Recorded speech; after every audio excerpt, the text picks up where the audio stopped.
estamos enlazados con Paul Neira. Él es especialista en políticas educativas y también es fundador y director general de The Learning Factor y ha sido, por supuesto, también consejero nacional de educación del Ministerio de Educación de nuestro país. Paul, ¿cómo estás? Muy buenas noches. Gracias por estar con nosotros. Hola Paco, muchas gracias por la invitación. Un placer estar en tu programa. Paul, yo quería empezar preguntándote por esta situación de documentación falsa que afecta a cerca de 1.000 docentes de escuelas públicas en este caso,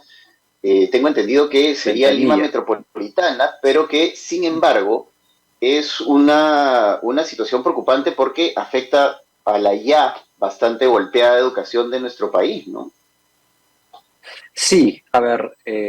esto comenzó hace 2 semanas, un reporte de investigación periodístico de un programa dominical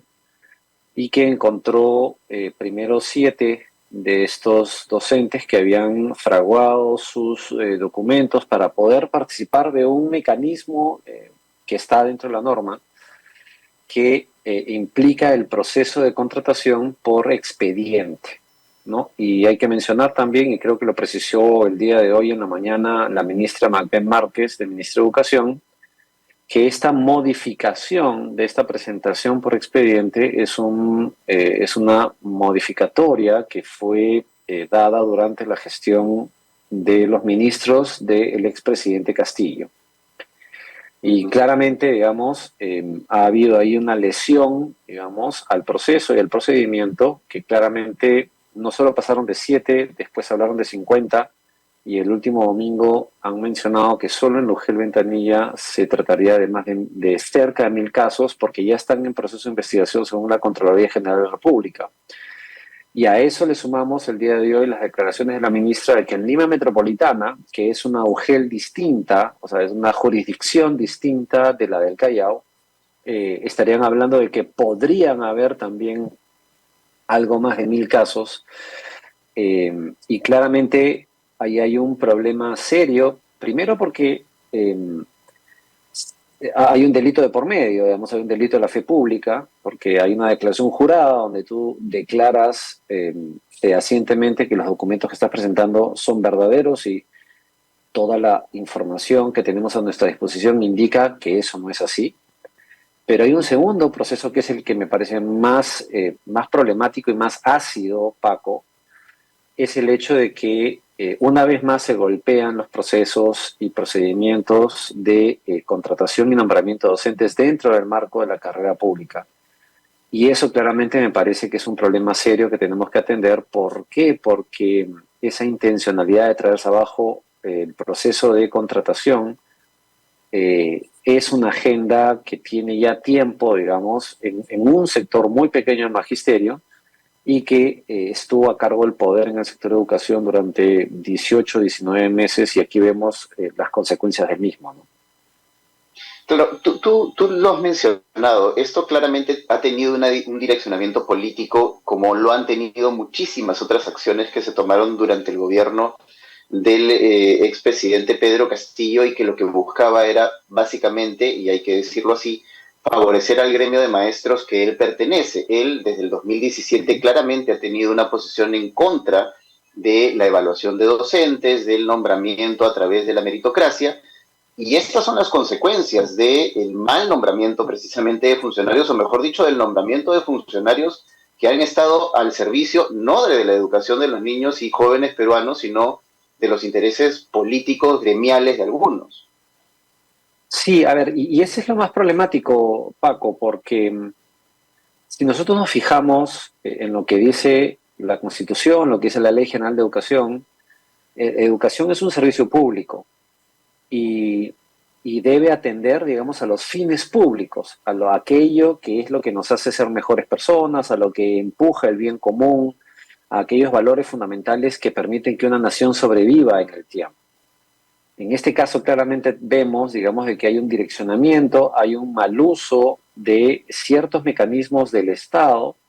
que abren la puerta a que esos fines públicos terminen subyugados por los fines particulares. Y ese es el problema que me parece más grave y que claramente, digamos, el hecho de que la ministra haya anunciado el día de hoy que han salido 102 o 107 funcionarios públicos que van a ir a ayudar a dar soporte en las UGELs a lo largo y ancho de todo el país para poder hacer este control posterior a estas declaraciones para evitar de que esta situación que ya la estamos viendo claramente, digamos, en la UGEL Ventanilla, ahora se ha trasladado a partir de la declaración de la ministra a Lima, y no sería extraño, digamos, que en otras UGELs del país también se replique esta situación y claramente debilitan la posición del magisterio, siendo que, ojo, y este es por reitero, y hago el énfasis aprovechando la entrevista, Paco, que es un grupo muy pequeño de docentes, porque el SUTEP ha salido desde que se conoció esta denuncia a apoyar el proceso de una revisión, un ejercicio profundo de Contraloría, justamente para poder identificar a aquellos malos docentes que han hecho mal uso de este mecanismo, pero además también frente a los intentos del Congreso de este absurdo proceso irracional e ilegal, proceso de nombrar sin concurso a cerca de 200.000 docentes en el país, el SUTEP, digamos, ha tomado la bandera, y aquí aplaudo esa posición, porque justamente se trata de defender el magisterio, se trata de defender la idea y el espíritu de la meritocracia, que al final del día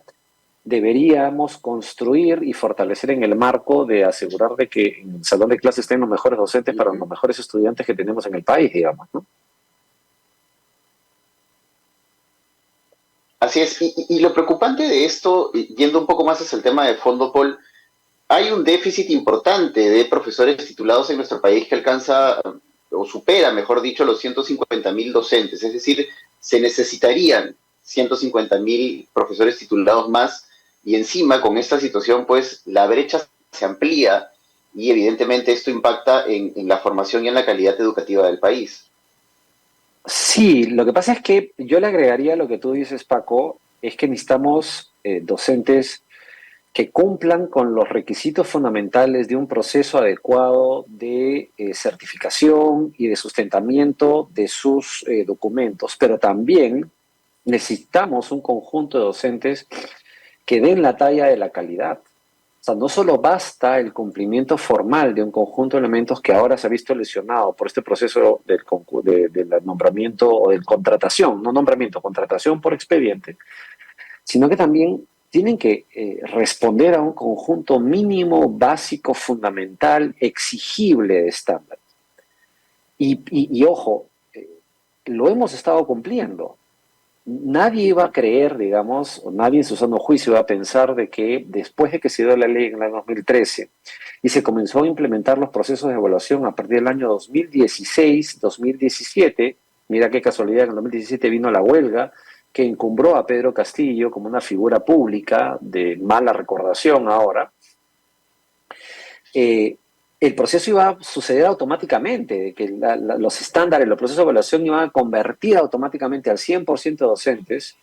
en docentes de calidad. Eso no es así, nadie en su sano juicio puede plantearlo. Lo que tenemos que enfrentar como sociedad de una forma madura, correcta y además aprendiendo progresivamente en afinar el instrumento es a darle los incentivos suficientes a los docentes y a conseguir los procesos de evaluación más justos y correctos que permitan elegir a los mejores y que esos mejores pasen a la carrera pública y vayan avanzando progresivamente en un desarrollo profesional que vaya a la par de una educación de mejor calidad progresivamente. Eso, con este tipo de actos que hemos visto, está lesionado, o sea, y no podemos permitirlo como sociedad, Paco. Ahora, en ese mismo sentido, Paul, me parece muy importante, hace un rato reflexionábamos con Joseph Daher precisamente sobre la necesidad de replantear en algunos casos los procesos de meritocracia, ¿no? En los que se vea, por ejemplo, una formación continua, en el caso de los docentes, ¿no? Una serie de capacitaciones que tengan al docente permanentemente actualizado, al día, que se premie su experiencia laboral y no solo los títulos que ya vemos que podrían acabar la que acabamos de vivir y como la que hemos visto además en otros aspectos como el caso de la presidenta de la República o de congresistas o ministros que han plagiado tesis, etcétera, ¿no? A ver, Yo mi reflexión sobre este tema eh, es que, mira, nosotros ya tenemos una estructura que es la Ley de Reforma Magisterial que estipula claramente los criterios que permiten de que tú entres a la carrera y una vez dentro de la carrera establece claramente como que las etapas con las cuales tú progresivamente vas a ir avanzando en el proceso de profesionalización como docente. Sin embargo, a la luz, digamos, de ya de más o menos 7 años que venimos implementando la norma, lo que sí tenemos claro, digamos, es que ese primer escalafón, ese primer escalón que hemos avanzado en el proceso de mejora de la estructura legal para gestionar a los docentes, necesita una segunda reforma, una reforma de segunda generación. ¿Y a qué me refiero específicamente? No basta solo con definir, por ejemplo, que entre el primer escalafón y el segundo escalafón hay 4 años, sino que tenemos que saber, dentro de esos 4 años,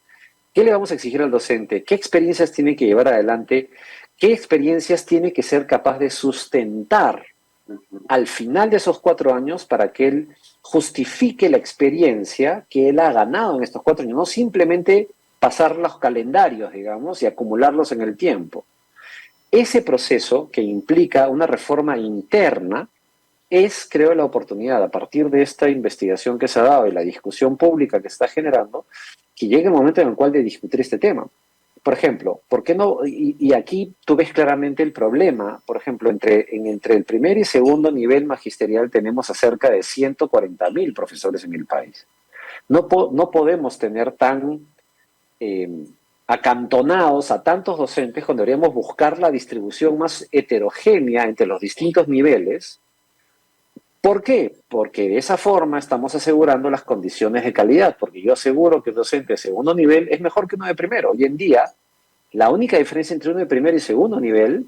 el nivel magisterial me refiero, es la cantidad de años acumulados. Entonces, Claro. ese proceso es el que tenemos que discutir ahora, y yo ahí sí me alineo, digamos, en la lógica de nuevo, volver a discutir abiertamente en la sociedad peruana, y en el bien común y en la sociedad que somos, cómo construir esta situación, pero claramente no podemos aceptar ni lo que intenta el Congreso, el Congreso de la República, digamos, con este nombramiento sin evaluación, ni tampoco un proceso que a todas luces ha sido perforado por prácticas poco éticas e inmorales y en algunos casos, me imagino, ya estarán ahí los fiscales para revisar, ilegales, digamos, en el proceso, ¿no? Por supuesto que sí, Paul, completamente de acuerdo en esta reflexión final. Hace falta que las reformas que se han emprendido continúen precisamente mejorando y implementando mejoras en el tiempo para que éstas sean sostenibles y además le den viabilidad y sostenibilidad en el tiempo y sobre todo a largo plazo, que es lo que necesitamos. Finalmente, invertir en educación Sí. es invertir en el futuro del país. Muchas gracias, Paul, por haber estado con nosotros esta noche. No, gracias a ti, Paco. Y solo una mención final. Me parece correcta las declaraciones de la ministra el día de hoy, que una vez que se identifique claramente y fehacientemente a estos docentes, a estos malos docentes que han fraguado estos elementos, tienen que ser en primer lugar separados inmediatamente del contrato y en segundo lugar tienen que pasar un proceso de revisión ética y en aquellos casos donde amerite legal, porque si hay una sanción se tiene que aplicar y se tiene que aplicar de la forma más justa y correcta y rápidamente, digamos, ¿no? Por supuesto que sí. Muchas gracias, Paul, nuevamente por Gracias estar a en ti. Activa Fondo. Ha sido Paul Neira, especialista en políticas educativas